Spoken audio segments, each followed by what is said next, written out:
Polymerase chain reaction, or PCR, is a technique that a lot of molecular geneticists use to create lots of copies of the same part of a chromosome.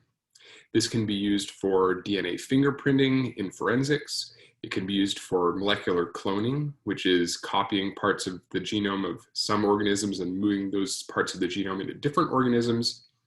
And it can be used like DNA fingerprinting for genotyping, distinguishing alleles of the same chromosome, different homologs.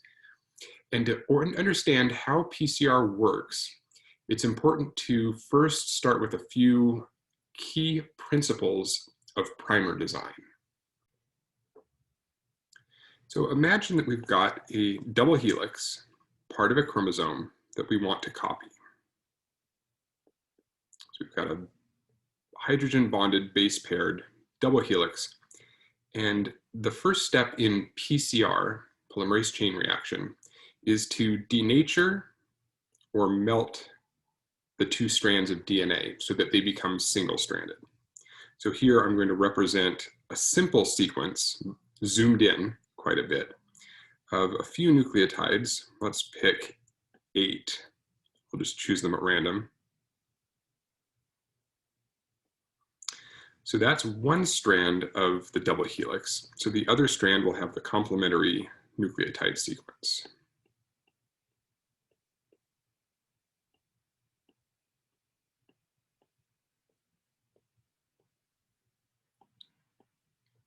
And what primers do is they are single-stranded molecules of DNA that scientists, geneticists, synthesize. We make in a laboratory. Actually, we often buy them from companies that synthesize them for us. And those primers are designed to be complementary to both strands. So it takes 2 primers to perform a PCR reaction. And in this case, I'm going to indicate their sequence and location in blue instead of in black. So black was the original strands of the DNA double helix. And if I wanted to copy, let's say, these inner 6 nucleotides, both strands, I want to make double-stranded DNA, then one primer would have a sequence complementary to, say, the left side. So let's say ATC. Normally, primers are approximately 20 nucleotides long, not 3.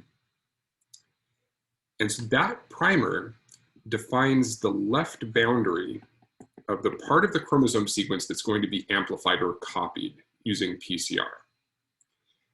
The other primer then has to base pair with the other strand on the right edge of the region that we're trying to PCR amplify, make lots of copies of.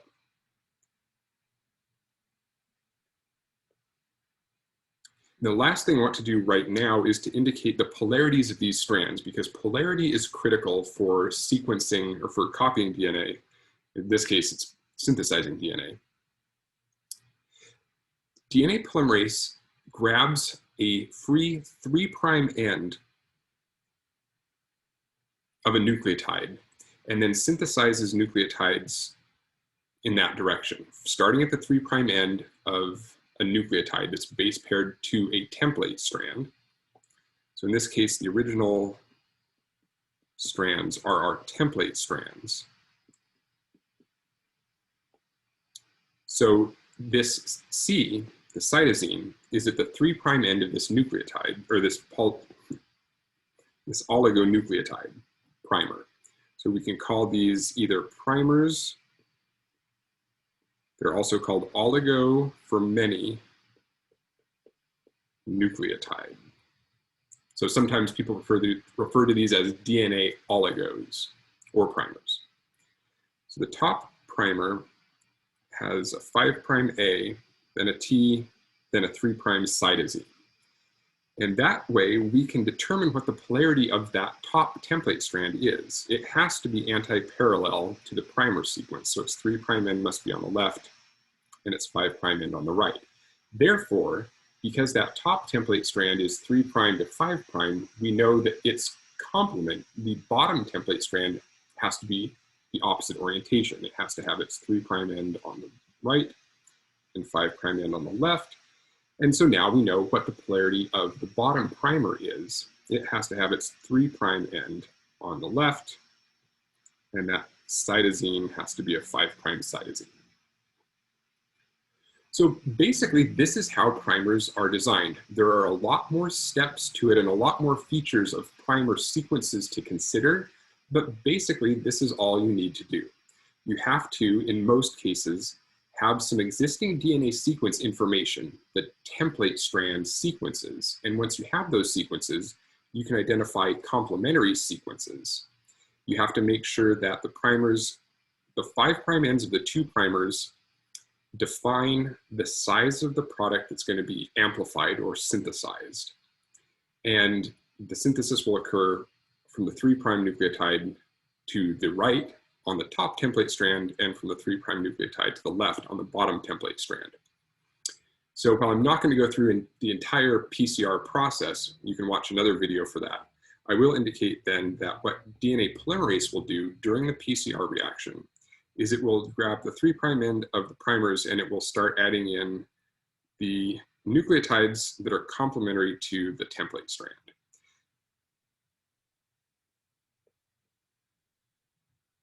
And in this way, the primer sequence plus the newly synthesized DNA is the same sequence as the bottom template strand. So now, after this first round of PCR amplification, we have a small region of double helix, TA, AT, GC, AT, CG, CG.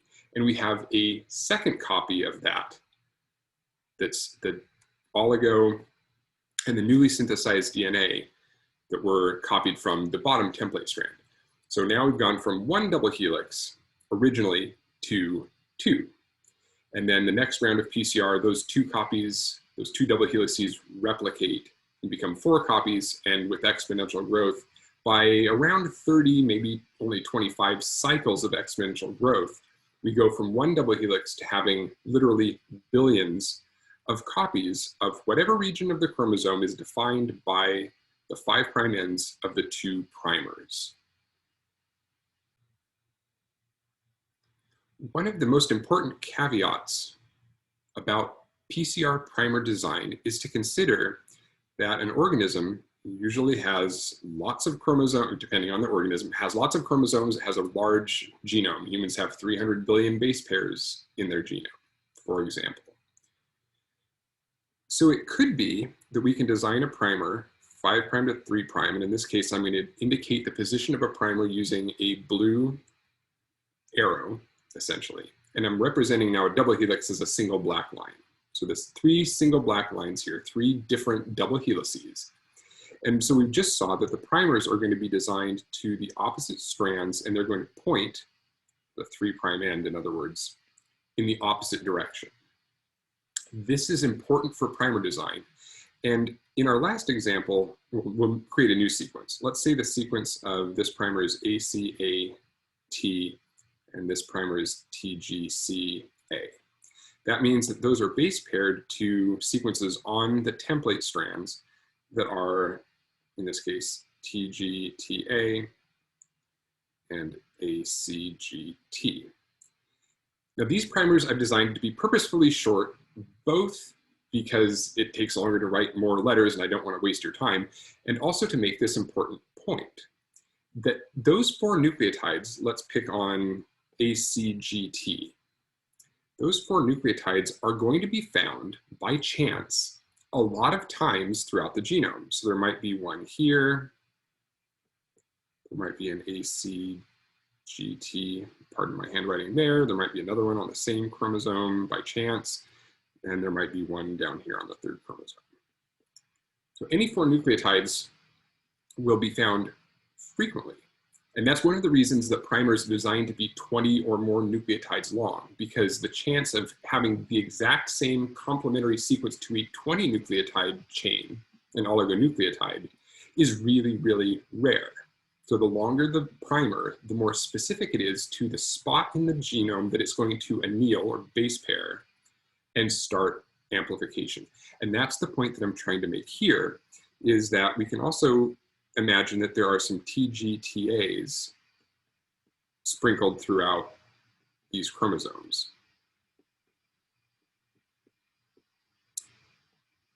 So the point is, when you amplify DNA with primers, those primers will bind anywhere on any chromosome where they find base pair matches, complementation. So let's draw this in. We've got these random other sequences found elsewhere in the genome. So we've got TGTA. I want to make sure that I'm drawing these primers correctly. So that was the primer for ACAT, which was annealing to, in this case, the bottom strand and pointing towards the right. And the ACGT was a spot where there could be a primer on the top strand pointing with its 3' end towards the left. So in this case, these two primers are going to synthesize DNA away from each other. And that means that this pair of primers just randomly located the same primer sequences, the two primer sequences, near each other on a chromosome. And that's not the part of the chromosome we intend to copy. Those primers won't cause replication of that part of the chromosome because the synthesis points away from each other, not the 3' ends toward each other as they're meant to for accurate PCR. But let's take a look and see what happens with the rest of these. So we've got another ACGT there. We've got a TGTA here. We've got another ACGT there and a TGTA here. So in these two instances, the primers are annealing to opposite strands and they're pointing towards each other just like our target site. So what's going to happen here if we attempted to do PCR in this fictional situation with these fictional primers? You would actually make, at the same time in the same PCR, 3 different copies of 3 different regions of the genome. And that's not what we want. PCR is intended to make lots and lots, millions and billions of copies of a single DNA sequence. So if this is our target sequence, maybe that sequence, and we're going to look at this in just a minute, maybe that sequence, the distance between the 3' or the 5' ends of the primers rather, let's say that's 750 base pairs long. That's the piece of DNA we want to amplify. Say it's a part of a particular gene that we want to sequence, get the DNA sequence of. These primers might be 250 base pairs apart, and those primers might be 475 base pairs apart. So we're not going to generate in this PCR reaction, just with this DNA sample, the genome, the chromosomes making up the genome of a particular organism, and 1 pair of PCR primers, a forward primer, which is what we tend to call the one that's pointing with the arrow to the right, forward F, and a reverse primer, R. We're going to make 3 different copies of 3 different parts of the chromosome having different sequences, and these two we're not interested in. These are not the gene that we're interested in studying or the part of the DNA we're trying to clone.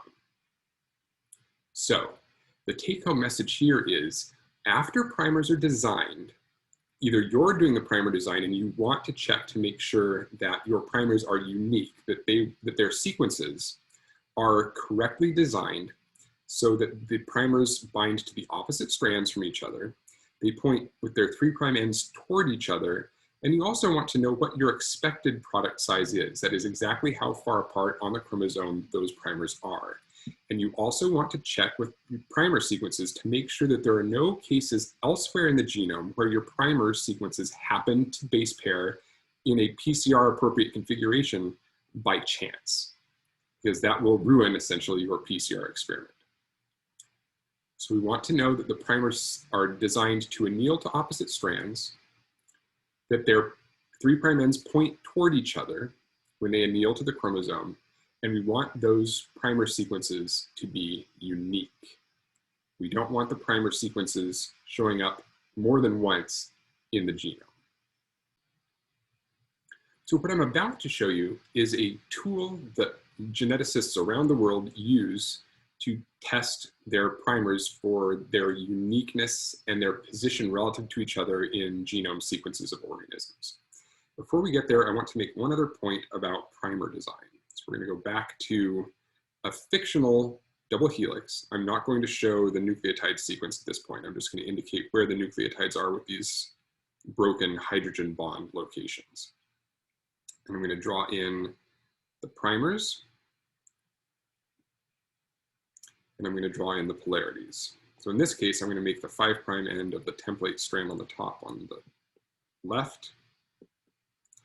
Those primers then have to be reverse complements. That's a 3, or sorry, that's a 5. It looks like a 3.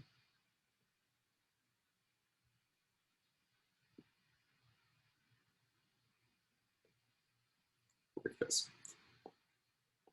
Now, when we take a look at this tool that we're about to use, it is going to give us information about exactly where on a particular chromosome the primers bind or anneal, where they match the DNA sequence of the chromosome. And to know exactly where and to know the distance between the... Did you catch that? I did something wrong here.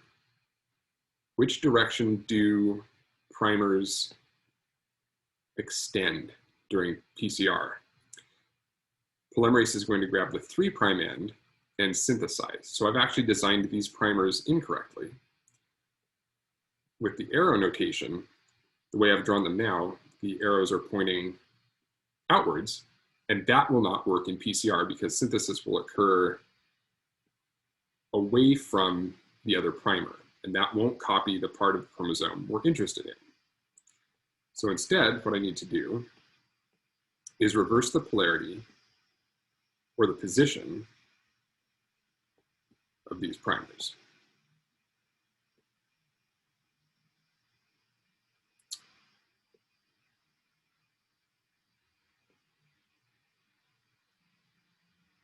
So in this case, to be reverse complemented, the primers need to be in these locations. Right, so now we still have anti-parallel base pairing on both strands, the 5' and the 3' on the same end of the double helix, and now the 3' ends are pointing towards the other primer. So to know exactly where on the chromosomes these primers are found in a genome sequence, the reference chromosome sequences are numbered, and they're numbered from the 5' end of one strand being indicated with a 1, and then we just number each consecutive nucleotide. So in this case, I've drawn a chromosome that has 6 nucleotides. And the strand whose sequence shows up in the DNA sequence database, I'll make up a fake sequence just for fun. So this is what the DNA sequence of that chromosome will look like in the database. It will just be a FASTA, usually formatted DNA sequence. They'll provide one strand of DNA sequence information, and the left end of that sequence starts with the 5' end.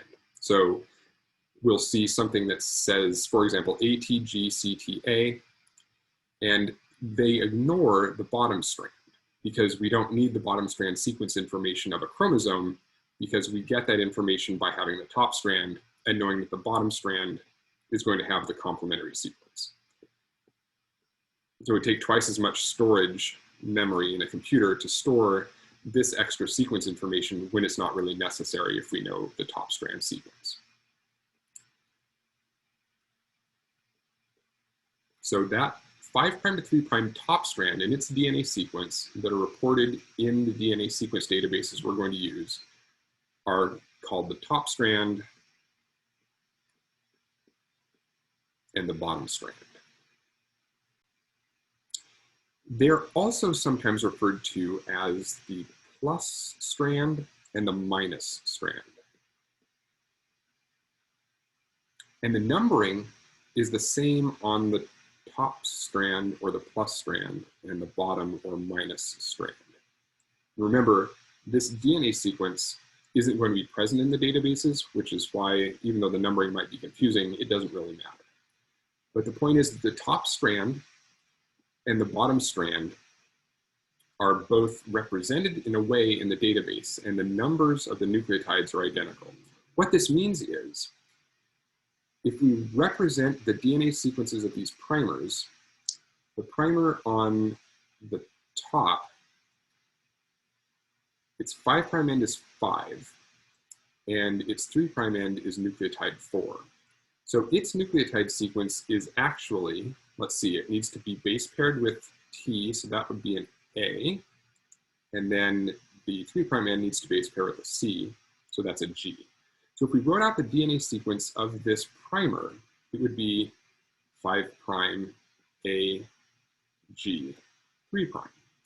And its coordinates on the chromosome are the A is position 5 and the G is position 4. So that matches nucleotide 5 and that matches nucleotide 4. If we do the same thing with the primer that's the forward primer on the bottom strand, it will have the same sequence as the top strand because it's complementary to the bottom strand. So its sequence will be T and then G. So if we wrote out its DNA sequence, it would be 5' T, then a G, 3'. And its coordinates, numerical coordinates relative to the chromosome sequence are 2 for the T and 3 for the G. 2 for the T, 3 for the G. The reason that I'm taking so much time to explain this to you is because when you look at primers in a DNA sequence database and where they match, the way you know that if the primers are designed to base pair with the two separate template strands, the top or plus strand and the bottom or minus strand, you need to be able to look at the sequence coordinates. And what you should see is that the primer that we call the forward primer, its 5' end will be small in terms of coordinate, and its 3' end will be large because we're counting up from the left end of the chromosome as we read the 5' to 3' sequence. So T is the second, G is the third. So it will match the chromosome from position 2 on the chromosome to position 3 on the chromosome. We need to see that one primer goes up in coordinates as we read it from 5' to 3'. And we need to see that the other primer sequence, the coordinates go down when we read it from 5 to 3. The 5' ends 5, and then its next nucleotide is 4. And that's the evidence that this primer is designed in the reverse direction, whereas you read this primer from 5' to 3', its coordinates count down. So we've got one primer that goes down in number on the chromosomal coordinates, and the other primer will go up. So that piece of information, coupled with the fact that one primer will anneal to the plus strand, and the other primer will anneal to the minus strand, those are the two things we need to now go look at this website, a web-based tool called BLAST. And BLAST is what we're going to use to test our nucleotides to find out where they're found in the genome to make sure that they're unique and that they're designed in the correct orientation to hybridize to the plus and minus strand respectively, and their 3' ends point toward each other. So so this is the BLAST website, blast.ncbi.nlm.nih.gov. So that's the BLAST tool at the National Center for Biotechnology Information at the National Library of Medicine at the National Institutes of Health of the US. And BLAST itself stands for Basic Local Alignment Search Tool. And what it does is it takes the DNA sequences of our primers and it tries to match that sequence with every different nucleotide sequence that's present in the entire NCBI DNA sequence database. And that is trillions of nucleotides from every species you can think of. So the way to use BLAST is first we want to enter a query sequence. And in that case, that is our two primer sequences. In this case, we're using the FASTA sequence format, which is a header line for each DNA sequence. And in this case, it has to start with the, whichever symbol that is, greater than or less than. It has to be that specific symbol. And then a descriptive message, a unique name for our primers. So I've called this primer F for the forward primer and primer R for the reverse primer. And these are two primers that a colleague has provided me and told me that they should work to amplify a particular part of a particular chromosome in the organism C. elegans.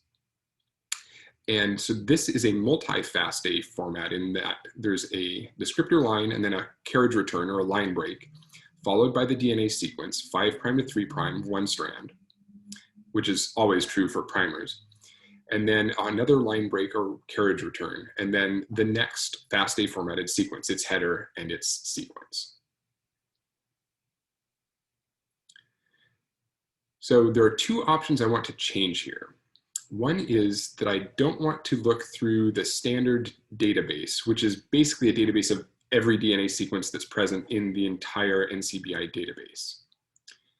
Instead, I want to use the reference sequence genome database, and that restricts the search only to genome sequences.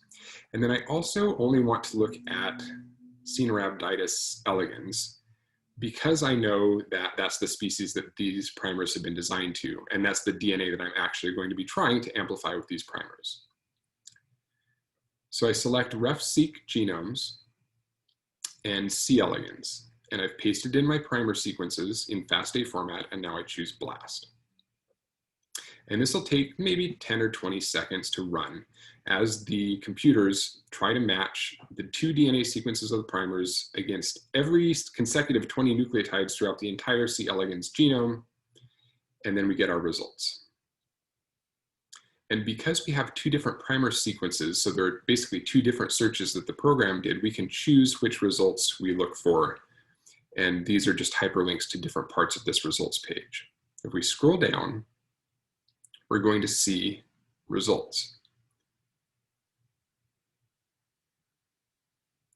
And in this case, what we want to do is each of these represents a different sequence that's in the database, each line does. And what we're looking for is top scorers. So BLAST assigns each match a score, the higher the better. And what we particularly want to see is 100% query coverage. That means that all of the nucleotides in our query sequence, which is the primer sequence in this case, matched a nucleotide on the chromosome. And that's important. So generally we'll look at the top nucleotide sequence first. In this case though, this says that this is a scaffold. That means this is an unfinished part of chromosome sequence, and what I'd rather have is something that says an actual chromosome sequence. So let's go take a look at the C. elegans strain CB4856 chromosome 1 assembly. So I'll click on that link, and that will jump us down to part of the same web page that contains the actual DNA sequence of our query. So that's the primer sequence. And then it shows how that primer sequence matches to the subject sequence. In this case, the subject sequence is whatever sequence the database found that matches our query sequence, our primer sequence. So in this case, as we just saw, this is the C. elegans chromosome 1 assembly of a particular C. elegans strain, and that's relatively irrelevant. And we can see that this primer matches from position 1 to 21, so its entire length exactly matches this region of chromosome 1 from nucleotide 2,587,128 to 2,587,148. So let's keep this in mind before we go look at the other primer. This one is going up in sequence from 5' to 3'. So we've got 2587,128 to 2587,148. So this is a primer that's going up in numbers as we read it from 5' to 3'. And it also matches the plus strand of the chromosome. So what we need to do is to record the coordinates of this primer and the fact that it is a plus strand match. And then what we're going to do is we're going to look at the matches, the BLAST results, hits, or matches for the reverse primer and see if it is a minus strand match, and make sure that as we read it from 5' to 3', its coordinates on the chromosome decrease, the opposite of what this primer looks like. The last thing we need to make sure about, and the reason then that it's important to write down these coordinates, is these coordinates will tell us how far away on the chromosome the forward primer and the reverse primer are. And that will help us predict how large a PCR product will result, how much of the chromosome will be replicated by these primers. The other thing we should do while we're here is, because this is C. elegans chromosome sequence, we can look to see whether there are other matches of our primer sequence elsewhere in the C. elegans genome. So on the same chromosome, for example, on chromosome 1, these are all blast hits, matches of our primer sequence to part of the chromosome. So here we were at 2 million base pairs or so, 2.5 million base pairs in from the left end, from nucleotide 1, essentially, of chromosome 1. Here's a match at about 3.9 million base pairs. But notice that the score is about half the score of the best hit. It's 28 bits instead of 42 bits. And it doesn't match the entire nucleotide sequence of our primer. Our primer was 21 nucleotides long, and it started with AAA, and then GGC, GGT. Notice that this primer match doesn't include those first 4 nucleotides, AAAG.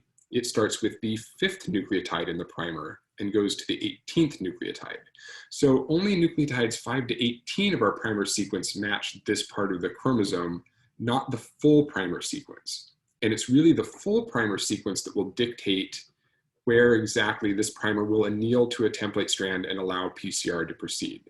So in other words, you can essentially ignore short matches. What we want to make sure is that there are no matches that are exact matches to the entire size of the primer.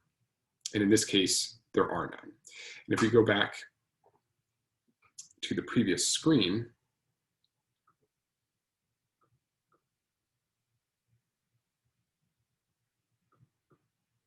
which I may or may not be able to do, well, let's go take a look at the reverse primer. I would show you that, again, the reason that we picked that particular sequence alignment to look at was because it was the top hit. So here's another look at this.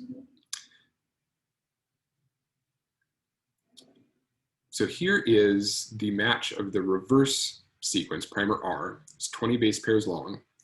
And when we look at this, again, we're looking for matches that are 100% query coverage. And in this case, this particular primer sequence, as was the case for the forward primer, looks like it has 100% match to a lot of different sequences in the database, down to about there. So this is important to know because look at this. We've got one match. All of these, by the way, are short pieces of DNA. These are parts of genes, the ABTM1 gene. This is a partial chromosome assembly from C. elegans, a scaffold, not a full chromosome, so we ignore that one. These are yeast artificial chromosomes, so we ignore those as well. This is an mRNA sequence, we ignore that. We're looking for chromosome sequences. So we get back to, again, our CB4856 chromosome 1 sequence, 100% match.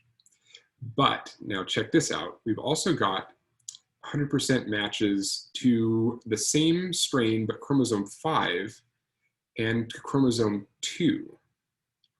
So this can be a warning, and we're going to look at all 3 of these when we assess whether or not this is a good reverse primer, because it looks like it maybe matches chromosomes 1 and 5 and 2, and that wouldn't necessarily be good. So let's click on the chromosome 1 alignment and see what it looks like. So here was an interesting thing. We've got the 20 nucleotides of that primer sequence, and it is a not complete match to the chromosome sequence, to the subject sequence. So there's one mismatch. Fortunately, it's in the middle of the primer, which doesn't make as much of an issue as if it was a mismatch at the 3' end of the primer. So let's take a look. This one is a plus-minus match. So this is a minus strand primer. Remember, our first primer matched the plus strand of chromosome 1. This one's a minus strand match, and that's what we're looking for in good primers. Now let's see what the sequence coordinates are. Remember, the first primer was going up in sequence from its 5' end to its 3' end. So the chromosome coordinates increased. Now let's see if that's true here or not. We want it not to. So 2,587,677, that's a larger number than 2,587,658, which is a smaller number. So in this case, 5' to 3', this matches the chromosome 1 sequence in the reverse direction. So in other words, this is a reverse primer. It's pointing backwards along the chromosome. And I'll show you a drawing of this again in just a minute. So once again, I'm going to record that this is a minus strand match, and I'm going to record the coordinates of where this primer matches the C. elegans chromosome 1 sequence. Now, again, while we're still on BLAST, it's worth taking a look at the other chromosome sequences if I can find them. So here is a chromosome 5 match. Now this is, as that table at the top of the page showed us, a 100% match. And this is to chromosome 5 in this case, not to chromosome 1. But again, notice that it's not a full match of the entire 20 nucleotides of the primer. In this case, it only matches from nucleotide 5 to 18 of the full 20 nucleotide primer sequence. So this is a good thing. That means that part of our primer sequence is found on other chromosomes in C. elegans, but at least not the full primer sequence. And that's what we're trying to avoid, is not having the full primer sequence present in multiple locations in the genome. And here's the chromosome 2, still C. elegans, different chromosome. We started with chromosome 1, then we looked at chromosome 5, here's chromosome 2, and we see the same thing, that although this is a 100% match of the nucleotides that do match, it's missing the first 4 nucleotides of the primer and the last 2 nucleotides. So at this point, we've shown that the 2 primers that we started with are found in full, uniquely, both on chromosome 1. One's a forward-oriented primer, one's a reverse-oriented primer, and they anneal to the plus and the minus strands. Those are all really excellent things that tell us that these primers are unique sequences and that they're located appropriately for PCR to actually function to copy the DNA between the primer sequences. So to conclude, let's take a look at how we determine how large the PCR product from these primers is going to be. So here's the basic information we got from these primers from BLAST. That if we look at a representation of C. elegans chromosome 1, 2 different strands, we know the forward strand is located, or the forward primer is a forward strand match. And its coordinates are, and because all of these coordinates start with the same position, 2,587,000 something, I'm gonna ignore that for now. It's not really critical. And I'm gonna note that the primer sequences there, the 5' end, and let's draw in the reverse primer as well while we're at it. 5' end. So again, this is the plus strand on top, the minus strand on the bottom. The 5' top is at 128, nucleotide 128. So we know again that all of these are 2,587,000 base pairs in from nucleotide 1. So this is 128 to 148. And if we look at the reverse or the minus strand, we see that its 5' end, that's this part, is at 677, and its 3' end is 658. So that's how we know that the primers are pointing toward each other, that one primer goes up in nucleotide sequence as you read it from 5' to 3'. The other goes down in coordinate number as you read from 5' to 3'. And the reason, again, that we know that they are designed to anneal to the opposite strands from each other is that one was a plus strand match and the other was a minus strand match. So the combination of the coordinates and the plus and the minus strand matches tell us that these primers are designed appropriately for PCR to work. We already saw that they're unique in the C. elegans genome, so we know they're in the right spot. We know they're unique, and the last thing then we need to do is to identify how large this PCR product should be. If you remember, we saw that it's the distance between the 5' ends of the primers that dictate how large the PCR product will be. So in this case, the simple math of, well, it's approximately simple math. I'll be off by 1 nucleotide by doing this. It's basically whatever 627 minus 128 is, which is about, what, 550 nucleotides or base pairs. So that's the size product we should expect using these primers. So now you've seen how to take primer sequences, format them as FASTA sequences, use the BLAST tool at the NCBI website to get this information to be able to analyze whether primers are designed appropriately for PCR, that they are unique in the genome, that they anneal to opposite strands or complementary strands, that their matches are unique, and that they're pointing in the correct direction. And now we can tell how to calculate how large the DNA product is that will be produced from PCR.